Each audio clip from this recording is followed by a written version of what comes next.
Hai, Assalamualaikum warahmatullahi wabarakatuh. Perkenalkan, nama saya Farah Fauzia. Saya masih WFK Winsu.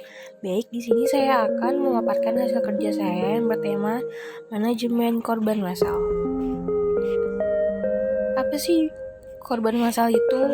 Nah, ini dia definisi korban massal.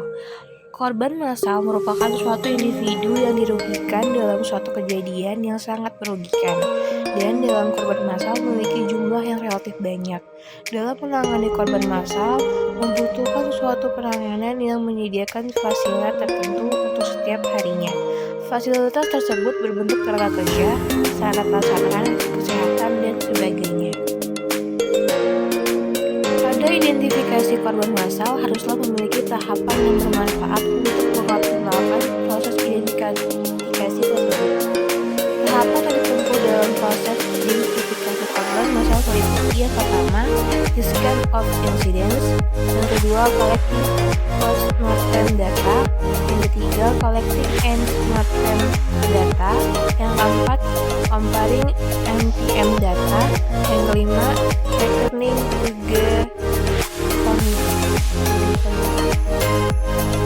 sistem penanganan korban.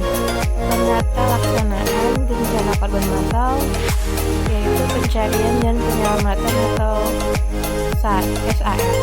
Yang pertama, melokalisasi korban. Yang kedua, memindahkan korban dari daerah berbahaya ke tempat pengumpulan atau penampungan jika diperlukan. Yang ketiga, memeriksa status kesehatan korban atau triase di tempat kejadian. Yang keempat, memberi pertolongan pertama jika diperlukan.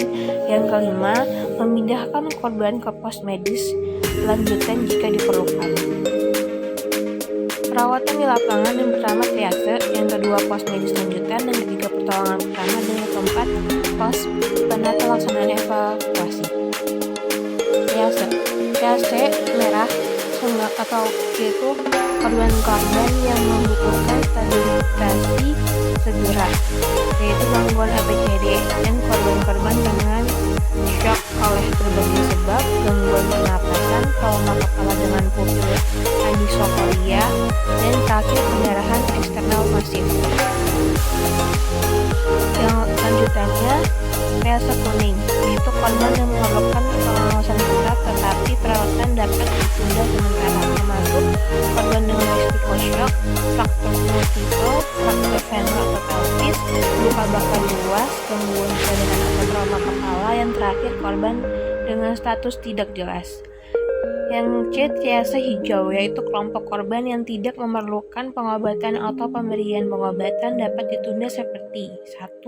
Fraktur minor, yang kedua luka minor. Yang D, triase hitam, yaitu korban yang telah meninggal dunia. Selanjutnya, pos medis lanjutan. A, didirikan pada tempat yang cukup dekat untuk ditempuh dengan perjalanan kaki dari lokasi bencana minimal 50-100 meter, dan daerah tersebut harus memenuhi syarat seperti berikut. Yang pertama, aman. Yang kedua, Anda ada akses langsung ke jalan raya tempat evakuasi dilakukan. Yang ketiga, berada dekat dengan pos komando. Yang keempat, berada di jam jangkauan radio komunikasi.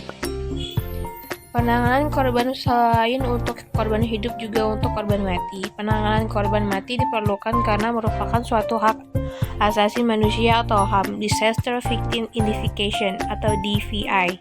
Disaster Victim Identification atau DVI adalah suatu prosedur yang telah ditentukan untuk mengidentifikasi korban meninggal secara ilmiah dari sebuah insiden atau bencana massal berdasarkan protokol Interpol, dan merupakan suatu prosedur yang sah dan dapat dipertanggungjawabkan hasilnya kepada masyarakat dan hukum.